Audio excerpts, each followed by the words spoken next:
My name is Michael Block. I'm an Air Force retiree. I did 26 years in the Air Force.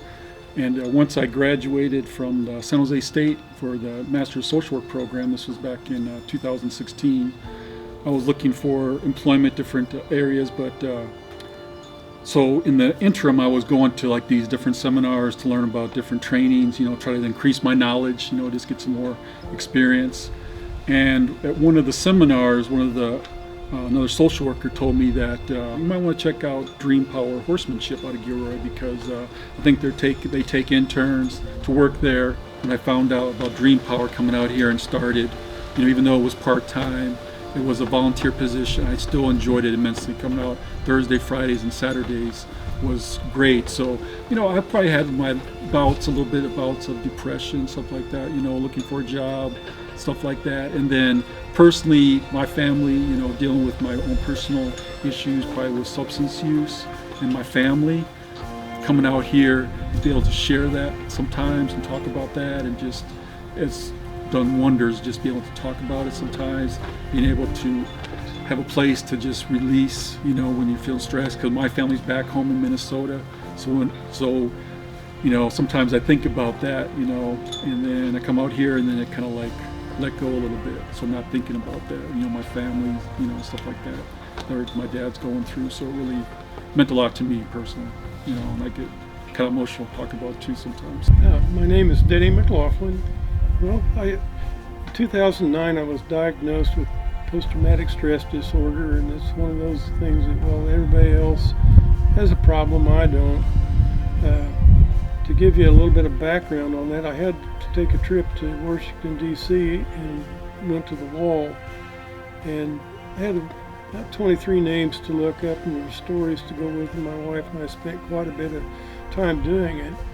And at the tail end of that, I went and sat in the shade and reflected. I fell apart, and I realized I really did have a problem, that I'd been in denial.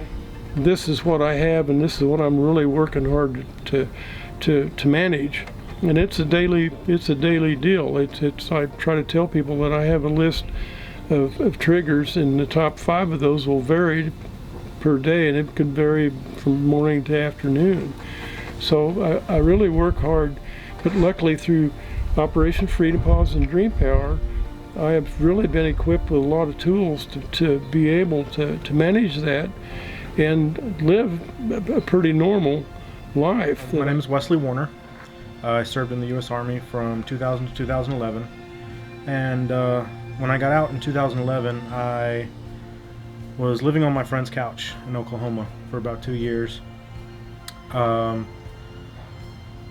the verge of being homeless, didn't have a job, no future. So my dad, who was living out here, said, hey, why don't you come out to California? So I did.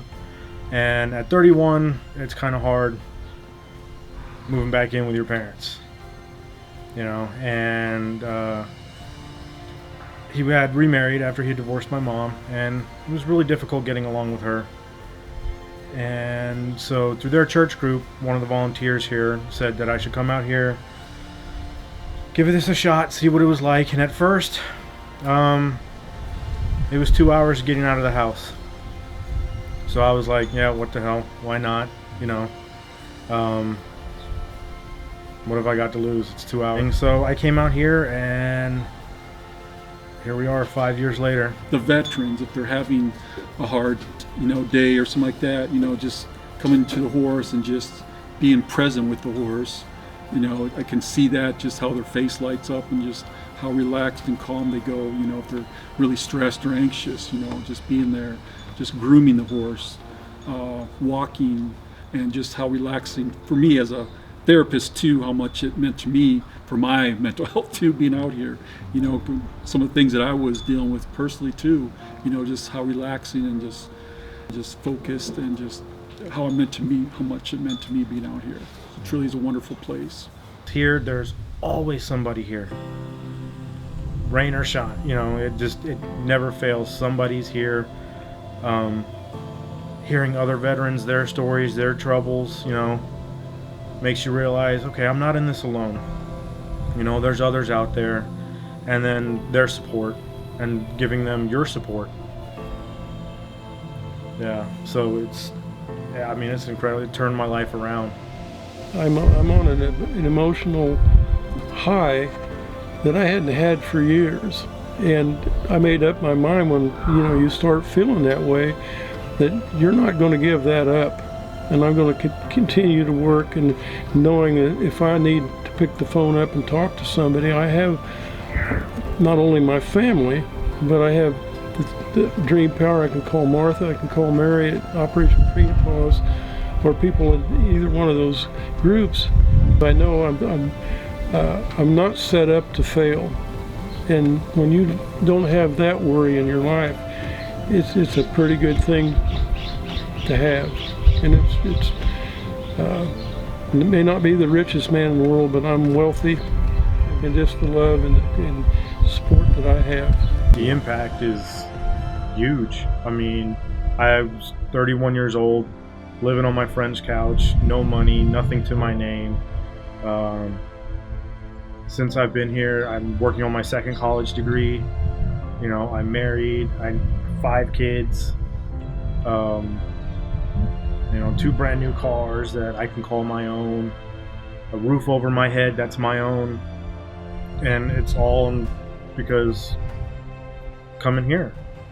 Some advice that I would give veterans about programs like this in life in general would be, don't give up.